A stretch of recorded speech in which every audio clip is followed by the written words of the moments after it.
ಬೆಂಗಳೂರಿನಲ್ಲಿ ಅರಮನೆ ಮೈದಾನದಲ್ಲಿ ಇವತ್ತಿನಿಂದ 4 ದಿನಗಳ ಕಾಲ ಬಂಡವಾಳ ಹೂಡಿಕೆ ಸಮಾವೇಶವನ್ನು ಏರ್ಪಡಿಸಲಾಗಿದೆ.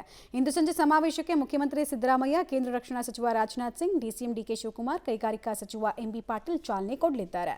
ಉದ್ದಿಮೆ, ನೀತಿ ನಿರೂಪಣೆ ಹಾಗೂ ನಾವೀನ್ಯತೆ ಕ್ಷೇತ್ರದ ದಿಗ್ಗಜರ ಸಮಾಗಮಕ್ಕೆ ಚಿಂತನ ಮಂಥನಕ್ಕೆ ಜಿಮ್ ಸಮಾವೇಶ ಸಾಕ್ಷಿಯಾಗಲಿದೆ. 60ಕ್ಕೂ ಹೆಚ್ಚು ಕಂಪನಿಗಳು, ನವೋದ್ಯಮಿಗಳು ತಯಾರಿಕೆ, ಸಂಚಾರ ಮತ್ತು ಶುದ್ಧ ಇಂಧನ ಕ್ಷೇತ್ರಗಳಲ್ಲಿ ಗಮನಾರ್ಹ ಬದಲಾವಣೆಗೆ ಕಾರಣ ಆಗುವ ತಂತ್ರಜ್ಞಾನಗಳನ್ನು ಪ್ರದರ್ಶಿಸಲಿದೆ.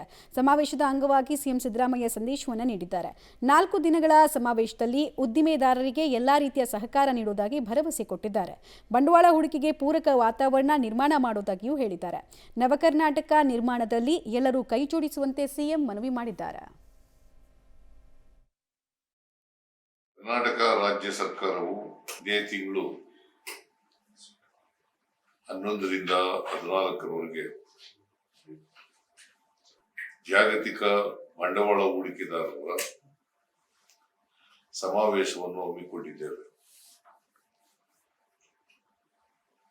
ಈ ಸಮಾವೇಶ ಯಶಸ್ವಿ ಆಗುತ್ತದೆ ಎಂದು ನಂಬಿಕೆ ಇಟ್ಟುಕೊಂಡಿದ್ದೇನೆ. ಕರ್ನಾಟಕ ರಾಜ್ಯ ಮೊದಲಿನಿಂದಲೂ ಕೂಡ ಬಂಡವಾಳ ಸ್ನೇಹಿ ರಾಜ್ಯ, ಬಂಡವಾಳ ಹೂಡಿಕೆದಾರರ ಸ್ನೇಹಿ ರಾಜ್ಯ. ಈ ರಾಜ್ಯದಲ್ಲಿ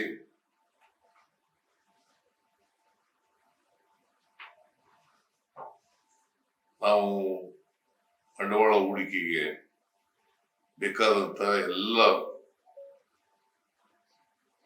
ಅಗತ್ಯ ಕ್ರಮಗಳನ್ನ ರಾಜ್ಯ ಸರ್ಕಾರ ತೆಗೆದುಕೊಳ್ತಾ ಇದೆ.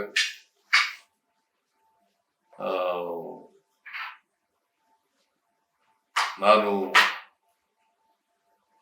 ರಾಜ್ಯದ ಜನರಿಗೆ ಮತ್ತು ದೇಶದ ಕೈಗಾರಿಕೋದ್ಯಮಿಗಳಿಗೆ ಈ ಜಾಗತಿಕ ಬಂಡವಾಳ ಹೂಡಿಕೆದಾರರ ಸಮಾವೇಶದಲ್ಲಿ ಪಾಲ್ಗೊಳ್ಳಿ,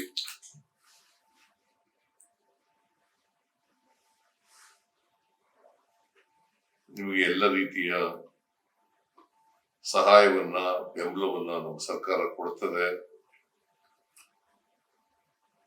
ನೀವೆಲ್ಲರೂ ಕೂಡ ನವ ಕರ್ನಾಟಕ ನಿರ್ಮಾಣದಲ್ಲಿ ಭಾಗಿಯಾಗಬೇಕು ಅಂತೇಳಿ ನಿಮ್ಮಲ್ಲಿ ಅತ್ಯಂತ ಕಳಕಳಿಯಿಂದ ವಿನಂತಿಯನ್ನು ಮಾಡ್ತೇನೆ.